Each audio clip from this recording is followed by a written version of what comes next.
Bom dia, boa tarde, boa noite. Vamos então agora ao vídeo 10 do livro Guildas, Inovação e Economia Europeia, de 1400 a 1800. Vamos então agora ao capítulo 9, Não prejudicar o comércio, guildas, inovação em relojoaria e fabricação de instrumentos de precisão. Anthony Turner. A relojoaria, em meados do século XV, pode ser considerada uma nova profissão na Europa. Embora a fabricação de instrumentos dificilmente possa ser considerada uma profissão, as duas ocupações estavam interligadas.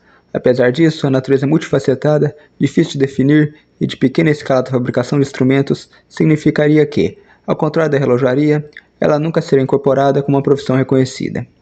As duas se desenvolveram juntas a partir de meados do século XIII, quando um novo mecanismo semi-autônomo, controlado por um peso em queda para soar sinos, foi combinado com mostradores que apresentavam visualmente não apenas a hora, mas também a posição do Sol e da Lua no zodíaco, o nascer e o pôr dos signos, a duração do dia e da noite, as estações do ano e, mais raramente, os movimentos dos planetas. O desenvolvimento de uma força motriz alternativa, o desenrolamento controlado de uma mola helicoidal, no início e meados do século XV, possibilitou a introdução de uma nova gama de cronometristas, portáteis e pessoais, mas muitos deles ainda ofereciam indicações calendáricas e astronômicas. Ao mesmo tempo, os relógios de sol eram essenciais para ajuste de qualquer relógio mecânico, caso ele parasse, e para verificar a hora, frequentemente variável, que mostrava em comparação com a fornecida pelo único padrão disponível, o movimento do Sol. A fabricação de relógios de sol, portanto, tornou-se associada à relojoaria. Nota 3.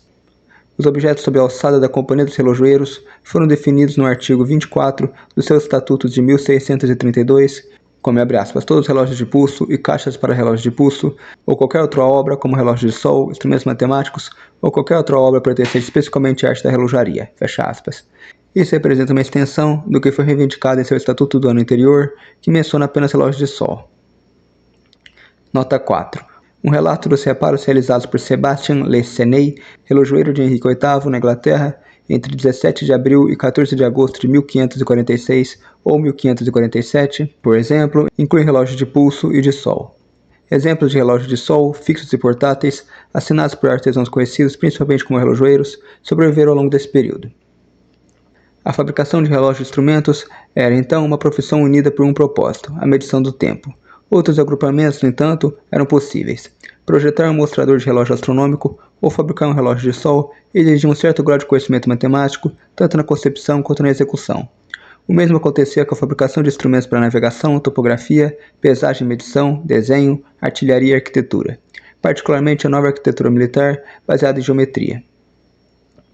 Embora seja difícil generalizar então o contexto, três relações principais entre relojaria, fabricação de instrumentos e guildas podem ser identificadas: separação, domiciliação e incorporação. Separação pode ser usada para descrever casos em que, como em Nuremberg no início do século XVI, a fabricação de relógios e instrumentos permaneceu como ofícios livres ou não regulamentados, e casos de artesãos trabalhando em áreas livres, entre aspas, liberdades das cidades do início da Era Moderna, onde os poderes judiciais das guildas não tinham autoridade. Essas áreas, protegidas por privilégios reais, eclesiásticos ou outros privilégios senhoriais, eram de particular importância para os fabricantes de instrumento em Paris. Domiciliação designa a presença de fabricantes de instrumento em guildas de ofício mais ou menos apropriadas, sem que os indivíduos tivessem status de grupo ou cooperativo próprio. Por fim, incorporação descreve a situação em que artesãos, geralmente relojoeiros, foram estabelecidos em sua própria guilda separada. As reações à inovação podem ser diferentes entre os três grupos e até mesmo dentro deles em diferentes épocas e lugares. Novos ofícios, então, no início do nosso período, tanto a relojaria quanto a fabricação de instrumentos afirmaram sua posição durante os 3 séculos seguintes. A relojaria, definida por sua finalidade a medição do tempo e com suas técnicas e materiais, ferro para grandes relógios públicos, latão e aço para a maioria dos relógios domésticos estabilizados, tornou-se um ofício reconhecível e bem definido por volta de 1500. Se os principais centros manufatureiros do século XVI, Alemanha, Países Baixos e França, tornaram-se França, Inglaterra e Genebra no século XVII, alguma manufatura local, no entanto, permaneceu nas áreas manufatureiras dos antigos líderes e atividades de pequena escala foram encontradas em toda a Europa. Expressando suas demandas na linguagem do bem público, mas com objetivos fundamentalmente egoístas, os relojoeiros de Paris obtiveram sua incorporação em 1544, seguidos pelos de Blois em 1597, Genebra em 1601, Rouen em 1617, Londres em 1631 e Lyon em 1658. Em outros lugares, os relojoeiros estavam domiciliados em outros ofícios. Em Augsburgo, por exemplo, eles se uniram aos serralheiros, armeiros e fundidores de sino na Companhia dos Ferreiros, embora com um status próprio distinto. Em Edimburgo, em 1646, e Glasgow, em 1649, a relojaria era considerada um ramo da serralharia regulamentado pela Corporação dos Marteladores. Em contraste com a relojaria, a fabricação de instrumentos no final do século XVI e no século XVII tornou-se cada vez mais bem definida. Já no século XVI, astrolábios, relógios de sol, réguas, compassos, alidades e teodolitos simples constituíam um grupo de produtos mais variado do que o oferecido pelos relojoeiros.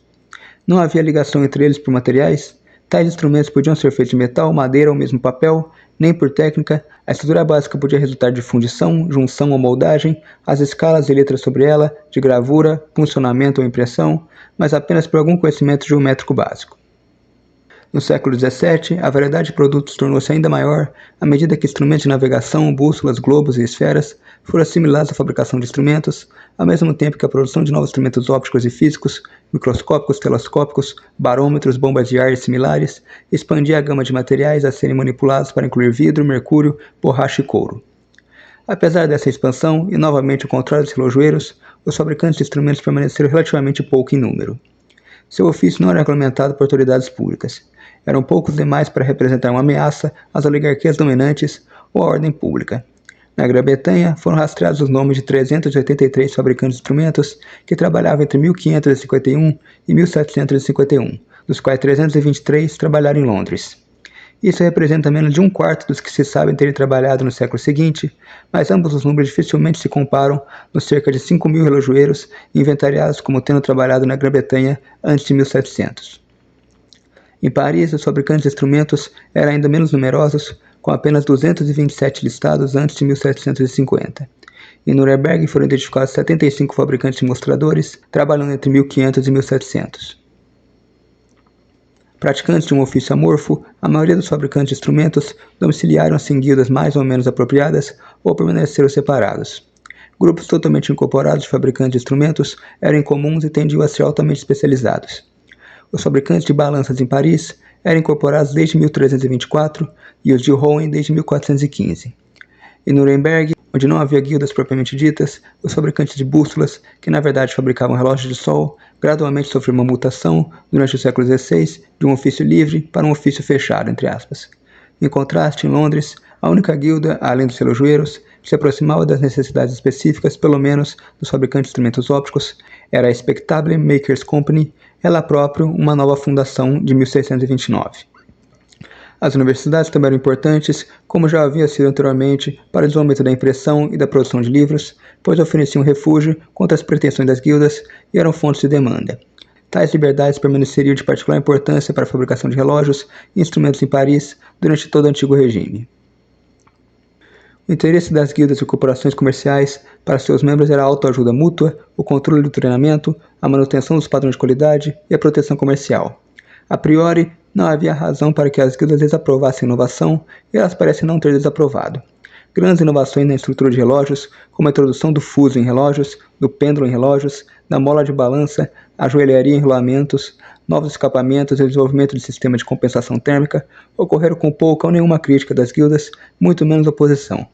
Da mesma forma, a fabricação de novos instrumentos, como telescópios, lunetas, microscópios e barômetros, ou novas adaptações a instrumentos antigos, não provocaram mais reações do que inovação em mestre de fabricação, como a difusão de motores de divisão de rodas e máquinas de corte de engrenagens, ou a invenção de um método para o polimento de múltiplas lentes de óculos em uma única operação. Um exame mais detalhado de alguma dessas inovações, no entanto, enriquecerá o quadro. Em 1658, Christian Huygens, que viveu de 1629 a 1695, publicou um relato sobre o uso do pêndulo como regulador isócrono para relógios. 17 anos depois, publicou um relato sobre um regulador equivalente para relógios, a espiral de balanço. Ao fazê-lo, provocou o avanço relojoeiro mais importante dos seus primeiros 400 anos de existência. O próprio Huygens parece ter construído o primeiro relógio a empregar o pêndulo como regulador, seguindo seu próprio projeto, que concluiu no Natal de 1656. Para explorar o projeto, explicou ao relojoeiro de Haia, Salomon Coster, permitindo-lhe obter um octroi ou privilégio, o equivalente a uma patente, para o relógio em 16 de junho de 1657, que conferiu a Coster os direitos exclusivos de fabricação por 21 anos. No entanto, já era tarde demais. Notícias e algum conhecimento do novo relógio já haviam se espalhado, não apenas nos Países Baixos, mas também por Paris e Florença. No início de 1658, um relojoeiro de Roterdã, Simon Dow, que viveu de 1620 a 1663, contornou a patente de Hughes com tanto sucesso que Hughes chegou à conclusão de que a única maneira de garantir para si a glória da invenção era tornar conhecida toda a ideia e a construção do novo mecanismo que eu, o próprio inventor, me comprometi a descrever em poucas palavras. Hughes escreveu sua descrição não apenas porque seu relógio já estava se tornando famoso nas Províncias Unidas, mas também porque seus amigos o haviam alertado de que ele não poderia esperar melhor tratamento no exterior. Mesmo assim, ele tentou lucrar com sua invenção, obtendo um privilégio na França. O pedido foi recusado 3 vezes pelo chanceler Pierre Séguier, que viveu de 1588 a 1672, com o comentário de que não queria que todos os mestres relojoeiros de Paris chorassem por ele.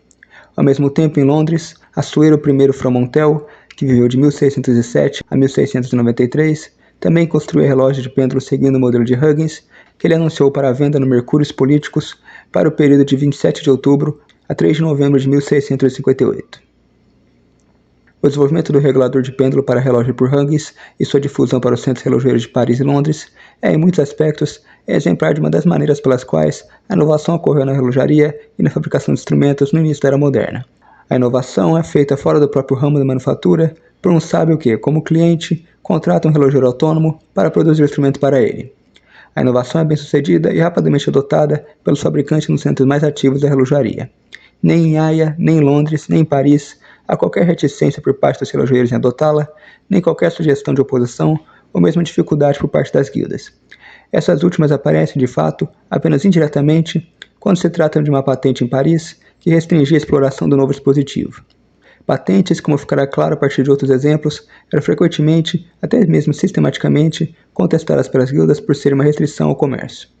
Embora tal atitude possa não ter encorajado os inventores, favoreceu a disseminação de inovações que havia escapado do controle de seus inventores. Uma dessas inovações foi a segunda inovação fundamental de Huygens na relojaria, o regulador de mola de balanço para relógios. Relojoeiros de toda a Europa, que imediatamente reconheceram seu interesse, rapidamente o adotaram. Tão importante parecia que Isaac Tourette, que viveu de 1630 a 1706, relojoeiro real de Paris, de quem Huygens encomendou seu primeiro exemplar, tentou plagiá-lo como se fosse sua própria invenção.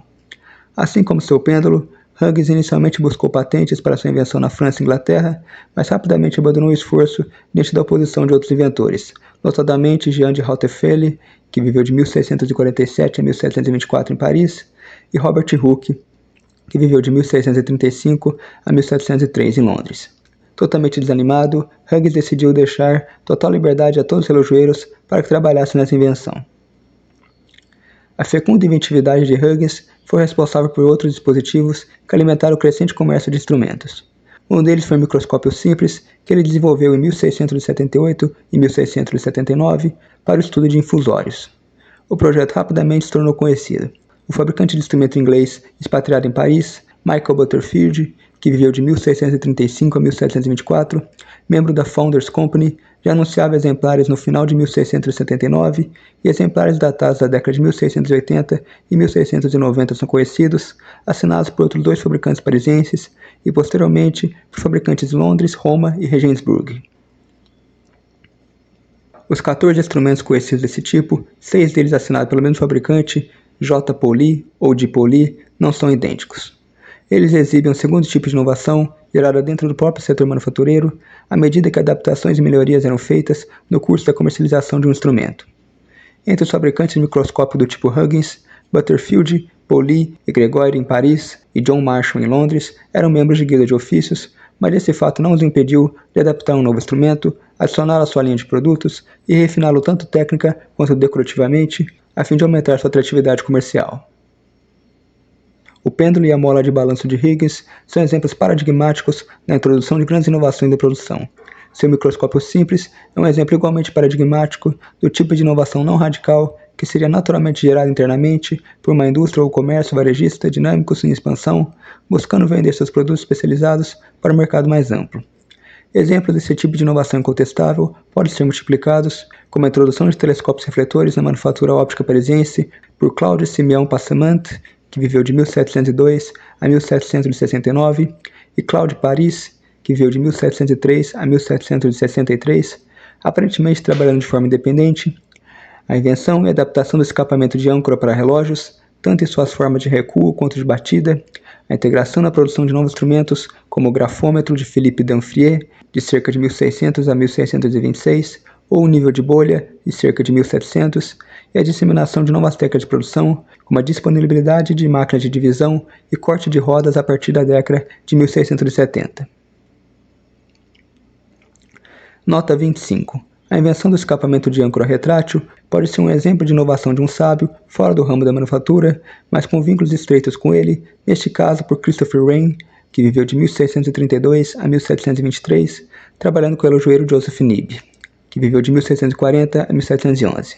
A forma de âncora como batente morto, por outro lado, foi uma inovação derivada do ramo da relojaria, tendo sido idealizada por George Graham, que encaixou pela primeira vez em um relógio concluído em 1719 a 1721. Nota 27. Inventado por volta de 1665 pelo viajante, diplomata e sábio Melchizedek Thevenot, que viveu de 1620 a 1691 ou 92, o nível de bolha é outro exemplo de inovação feita fora do ramo manufatureiro. Sua adoção, um tanto lenta, se deveu a dificuldades técnicas na sua fabricação e não a qualquer oposição comercial ou corporativa. As inovações eram uma questão para os fabricantes individuais.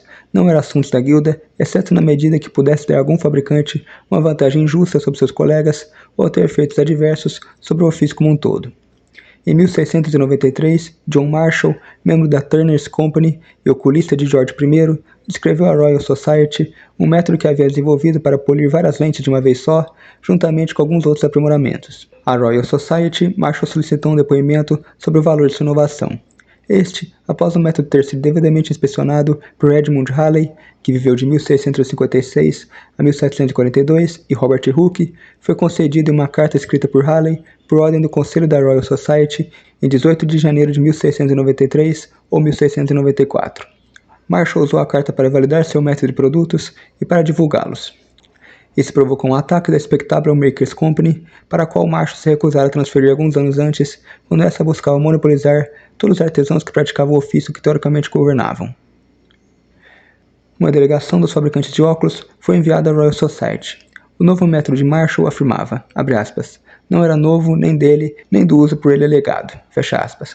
Seguiram-se petições escritas, hoje perdidas, de ambos os lados, e a Royal Society acabou informando aos fabricantes de óculos, abre aspas, que a sociedade considerava seu certificado bem fundamentado e que, se o Sr. Marshall agisse contra sua carta, eles poderiam se justificar judicialmente, fecha aspas. Não houve mais nenhuma ação. Os fabricantes de óculos não tinham motivos para contestar a Marshall. Seu protesto era contra uma ação pública em comum de um antigo adversário que parecia lhe dar uma vantagem comercial sobre seus membros. Se, neste caso, a empresa estava protestando contra a inovação, não foi a inovação técnica de Marshall que os perturbou, mas a inovação de marketing que ele fez ao buscar e usar publicamente a aprovação da Royal Society. Marshall não foi, de fato, o primeiro a usar tal tática. O matemático Henry Bond, trabalhando no contexto de longitude e fabricação de bússolas, com o artesão Henry Winnie, que viveu de 1662 a 1729, membro da Clockmaker Company, e cavaleiro escocês John Gedge, no contexto da construção de colmeias, haviam, embora com menos fundamento que Marshall, reivindicado a aprovação da Royal Society para validar seus produtos. O método, no entanto, era novo para os fabricantes de óculos e eles protestaram contra ele. Seu protesto não era tanto por ser novo, mas porque poderia prejudicar o comércio. Na verdade, seus temores eram infundados. Marshall tornou seu método de polimento disponível gratuitamente e, em poucos meses, seus rivais comerciais também utilizavam. A perspectiva de uma vantagem comercial limitada a um homem ou um pequeno grupo, no entanto, sempre foi alvo de antagonismo entre as guildas. Patentes eram um ódio particular. Das 9 patentes relogeiras britânicas concedidas entre 1685 e 1755, 3 foram contestadas sem sucesso pela London Clockmaker Company, que, no entanto, conseguiu bloquear outras 4.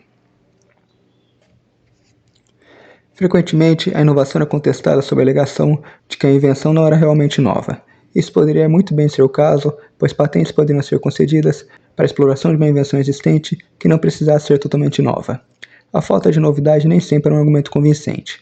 Tendo falhado em impedir a aprovação da patente de Daniel Quarry para barômetros portáteis em 1695, a Companhia dos Relogeiros observou em suas atas que poderia haver ações judiciais ou problemas para alguns membros que fabricam ou vendem esses óculos meteorológicos. Isso parece implicar que outros artesãos além de Quarry já estavam fabricando os novos instrumentos portáteis e foi votado e ordenado por unanimidade que a companhia defenderá qualquer membro da companhia em quaisquer ações ou processos que possam ser movidos contra eles por esse motivo. Em sua oposição às patentes, as guildas consideravam-se agindo em prol de um bem comum.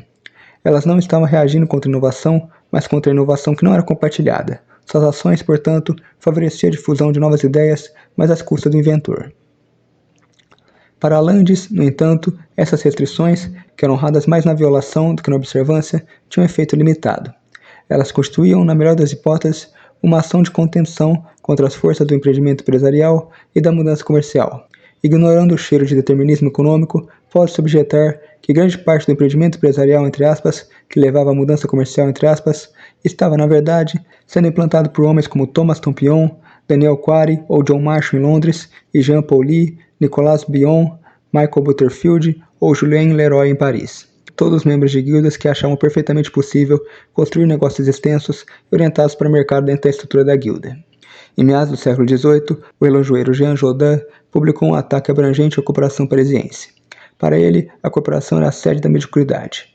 Dos 50 melhores relojoeiros de Paris, afirmou ele, 9/10 não haviam sido aprendizes na cidade, nem eram filhos de mestres parisienses, e a corporação se preocupava apenas com formalidades, em vez de buscar o avanço na arte da relojaria. As buscas por guildas parecem ser uma forma óbvia de expressar oficialmente a repressão conservadora, a inovação e a novidade. As buscas, no entanto, na medida que de fato ocorreram, foram dedicadas à descoberta de produtos defeituosos ou bens importados clandestinamente. A forma como os bens eram fabricados, ou se eram novidades, não era uma preocupação. De fato, muitas empresas abandonaram seu direito de busca ao longo do século XVIII. De qualquer forma, os instrumentos parecem raramente ou nunca ter sido examinados. Nos registros das duas guildas principalmente envolvidas, a de fabricantes de óculos e a de relojoeiros, que também foram duas das mais ativas na defesa de seus direitos, há apenas um pequeno número de casos de relógio de sol e réguas apreendidas como defeituosas pelos relojoeiros é registrado. E, embora as buscas fossem lucrativas para a empresa, após 1735 elas foram descontinuadas. Quando, em julho de 1656, John Yett mostrou à corte de Clockmaker Company um relógio e uma caixa feitos de metal de Spelter, o relógio foi completamente rejeitado, não por ser uma inovação, mas por ser considerado fraudulento, visto que poderia enganar o bom povo dessa terra, sendo uma imitação de ouro. Uma segunda área de supervisão das guildas que oferecia espaço para suprimir a inovação, a curiosidade e o desejo de ser diferente que originavam, era o treinamento de aprendizes e a transmissão de habilidades nas longas cadeias de afiliação e de aprendizagem que se desenvolviam dentro das empresas. Para garantir padrões mínimos, as guildas claramente tinham que codificar testes de habilidades que os aprendizes empregavam quando buscavam aceitação como trabalhadores totalmente competentes. Esses testes ocorriam em torno da obra-prima. Na medida que os requisitos relativos a ela eram padronizados, a inovação não era um fator crucial para atendê-los, e a falha em revisar os requisitos regularmente significava que eles poderiam rapidamente se tornar um teste inexistente. Foi por essa razão que, em dezembro de 1577, um novo conjunto de obras-primas prescritas foi introduzido para relojoeiros que buscava admissão na oficina de relojaria de Augsburg, onde a relojaria estava domiciliada, uma vez que os antigos modelos prescritos haviam sido tão esboçados e copiados, com traçado e cópia, todos sabiam o método e o modo de usá-los. Foi no ato de dar forma material a uma nova ideia que as próprias técnicas puderam avançar. Os relojoeiros de Rouen estavam incorporados desde 1617 e um grupo pequeno, mas altamente competente, desenvolveram um comércio viável. No ramo da metalurgia, eram quase os únicos artesãos de Rouen com alguma pretensão de habilidade em trabalho de precisão. Em meados da década de 1640, foi a eles que Blaise Pascal, que viveu de 1623 a 1662, recorreu para a produção em série de sua nova máquina de calcular aritmética. A tarefa se mostrou difícil. Segundo sua irmã Gilberte, desenvolver a invenção, abre aspas, o cansou muito, não pelo pensamento nem pelo movimento que ele descobriu sem dificuldade, mas para fazer os operários entenderem todas essas coisas, fecha aspas. Aqui podemos suspeitar de um certo grau de hipérbole familiar, pois a principal razão apresentada para justificar a concessão do privilégio de proteger sua máquina em 22 de maio de 1649 foi que, abre aspas, o referido instrumento pode ser facilmente falsificado por operários, fecha aspas, embora esses sejam incapazes de levá-lo à justiça e perfeição necessárias para utilizá-lo utilmente. Nota 51. Por que permitir examinar as máquinas de Pascal originais preservadas no Museu de Artes e Ofícios em Paris, agradeço aos meus curadores Anne-Laure Carré e Thierry Lalande e pelo acesso às máquinas do Salão Matemático e Físico em Dresden por Michael Corey. O relato geral mais completo sobre o assunto é o de G. Morlevat, Les Machines Arithmétiques de Blaise Pascal. Clermont-Ferrand, La Française Edition d'Imprimer, 1988. Uma impressão semelhante de que a passagem de conhecimento ao longo das cadeias de aprendizagem ajudou a melhoria do produto pela padronização, em vez de inovação de produtos, deriva do exame de um grupo de relógios mais complexos populares na Inglaterra do final do século XVII e início do século XVIII, o mostrador horizontal duplo. Isso foi criado pela primeira vez por William Ogletree, que viveu de 1574 ou 75 a 1660, em cerca de 1600, e publicada pela primeira vez na forma de discagem do Jardim em 1636. Comunicado por Ogletree, a fabricante de instrumentos Elias Allen, que viveu cerca de 1604 a 1654, o novo instrumento foi absorvido pela produção de Allen sem dificuldade. 3 exemplos assinados por ele são conhecidos, mas seu pedido de maior popularidade parece ter sido no meio do século XVII, em cerca de 1670 a cerca de 1720. Dos 28 exemplos conhecidos, apenas 6 podem ser firmemente datados antes desse período. Dos 13 criadores conhecidos do mostrador, 6 pertencem à cadeia de aprendizes decorrentes de Allen e outros podem ser ligados, se às vezes apenas fracamente, a ela. Nesse caso, o valor da cadeia de aprendizes para a inovação de Ogletree foi de disseminação, primeiro através da cópia padronizada na cadeia direta de descendência de Allen, posteriormente através da emulação de outros fabricantes talentosos. Por trás desse desenvolvimento, as disposições da aprendizagem da guilda, que facilitaram a propagação do conhecimento sobre um novo instrumento, mesmo se a guilda não tivesse um papel direto em estimular a invenção. Nota 57. Em períodos de forte demanda por trabalho qualificado, os mestres de Londres, especialmente os pertencentes ao tribunal da guilda, poderiam estar autorizados a assumir mais do que um número estatuário de aprendizes. Isso ocorreu em 1721 entre os criadores de espetáculos. O espaço que faltava para os fabricantes de instrumentos de Paris, que, portanto, estavam lotados no Quai de l'Horloge de Palais, significava que grandes workshops para fundição ou a divisão de grandes instrumentos, como os realizados por John Bird, não poderiam existir. Mesmo os fabricantes de instrumentos que eram membros da corporação dos fundadores parecem não ter feito seu próprio elenco, enquanto uma comissão recebida por Didier Robert de Van Gondi, de 1723 a 86, de Luís XVI para um globo de 6 pés. A subdivisão como minuto começa nas oficinas é equivalente à divisão e especialização do trabalho em um único workshop. A gama de produtos de instrumentos e, em menor grau, de dispositivos relógios era incomumente ampla, empregando inúmeros materiais e habilidades diferentes. Unitá-los em um único workshop não ofereceu grande vantagem, exceto na fabricação de instrumentos de precisão em larga escala, onde o ajuste de elementos componentes para o todo pode ser crítico, ou para classes de instrumentos como octantes, sextantes e bússolas, pelos quais havia uma grande demanda para serem satisfeitos. No instrumento do século XVII, que fabrica fora de Paris e Londres, era uma negociação que respondeu principalmente às demandas locais. Os efeitos do controle da guilda seriam, portanto, experimentados de maneira diferente. Um argumento interessante para comparação é o dos Compass Matchers de Nuremberg, já em meados do século XV, uma cidade rica e crescente, o centro de uma ampla rede mercantil quase mundial, mas também apoia uma extensa produção de pequenas commodities de produtos de luxo. Por 1500, a especialização em artesanato já estava muito avançada. Embora não houvesse guildas como tais, elas foram abolidas após uma revolta popular em 1349. Os 5.000 mestres que dirigiam oficinas de artesanato para lá, em meados do século XV, foram intimamente regulamentados pelo conselho da cidade controlado pelos patrícios.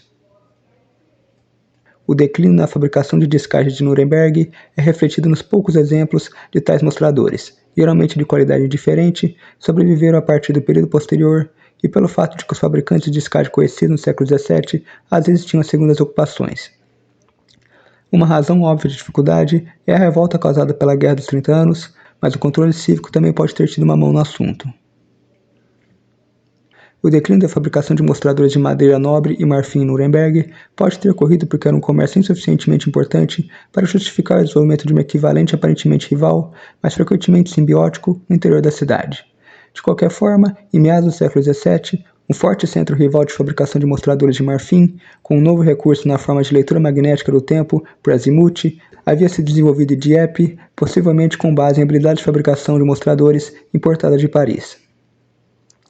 A inovação, embora em última análise talvez seja uma questão de imaginação individual combinada com habilidade, não deixa de ser poderosamente estimulada pela emulação. Na medida que as guildas buscavam manter o status quo, elas podem ter tido um efeito inibidor sobre a inovação e difusão de novas ideias. Em teoria, quanto mais bem-sucedidas fossem, menos seus membros poderiam responder a novos desenvolvimentos técnicos e econômicos. Felizmente, a inovação em si era uma questão indiferente às autoridades das guildas. Nenhuma regulamentação das guildas se opunha especificamente à inovação, e aquelas que eram feitas, se não causassem perturbação, podiam ser e eram facilmente absorvidas pelos negócios da Europa. No segundo e terceiro quartéis do século XVII, a coincidência dos meridianos magnéticos geográficos, que ocorreu sucessivamente por toda a Europa, tornou possível encontrar e indicar o tempo pela posição da agulha magnética de uma bússola. Em Londres, fabricantes de instrumentos como Henry Sutton, da Joiner's Company, e Walter Hayes, da Grocers Company Clockmakers Company, responderam com o desenvolvimento de um novo instrumento. Em Dieppe, os fabricantes de mostradores dípicos de marfim, todos membros de uma guilda, incorporaram um componente de azimuth magnético.